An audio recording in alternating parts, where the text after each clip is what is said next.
प्रगतिवादी पक्षर आपण मानक स्वागत करुच्ची आमे जो माने प्रगतिवादी परिसर आज उपस्थित नथिले किंतु आभासी माध्यम सोशल मीडिया माध्यम आमे जोड़ी हो जाइए समस्त को धन्यवाद जनाऊँगी। प्रगतिवादी तार द्वितीय मासर ये आलोचना चक्र व प्रज्ञा चक्र आज आयोजन करिछि।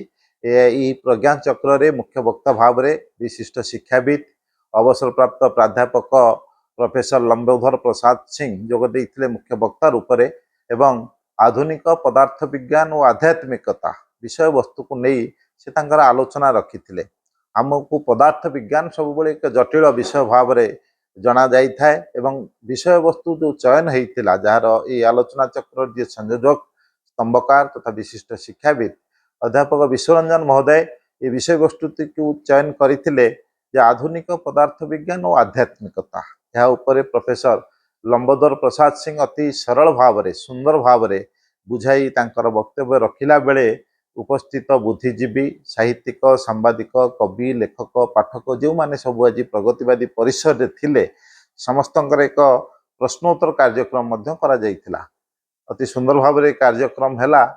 मु भाबुछि ये कार्यक्रम विभिन्न स्तर रे जेपरिक विद्यालय हो महाविद्यालय हो विश्वविद्यालय हो सबु स्तर रे एभली आलोचना चक्र मान अनुष्ठित हेबार आवश्यकता अछि।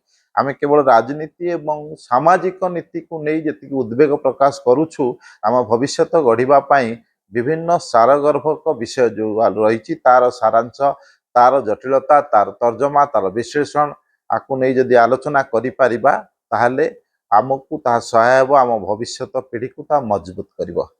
मु धन्यवाद देवी खगेश्वर बाबू को तांकर जो चैनल रही से चैनल माध्यम प्रगतिवादी आलोचना चक्रटी को अति व्यापक भाव में विस्तृत भाव में से प्रसार करुछंती। तेणु तांकु धन्यवाद देउछि। से चैनल जरिया रे मु समस्त को मध्य अभिनंदन जनाऊँगी कृतज्ञता जनाऊँगी जे समस्ते जोड़ी होउछंती विभिन्न समय। गत मासरे आमे ये आलोचना चक्रटी करिथिलु एथर पुणी ए मासरे हेई पारला। मासर प्रथम रविवार अपराह्न 5:30 रे प्रगतिवादी पाठागार रे एभली आलोचना चक्र आयोजन करा जाउछि जार संयोजना करुछंती ओडिशार जने लब्ध प्रतिष्ठित साहित्यिक स्तंभकार शिक्षाविद अध्यापक विश्वरंजन सार तांको संयोजना रे जने भल वक्ता को आमे पाउछे जने बुद्धिजीवी पाउछे गोटे भल विषय उपर आलोचना हेउछि। आपण माने जे बाहर भी दूर रे अछंती आपण माने ए चैनल जरिया रे जोड़ी होई पारिबे एवं ये आलोचना रे मध्य भाग नहीं पारिबे। आउ थे समस्त को नमस्कार धन्यवाद।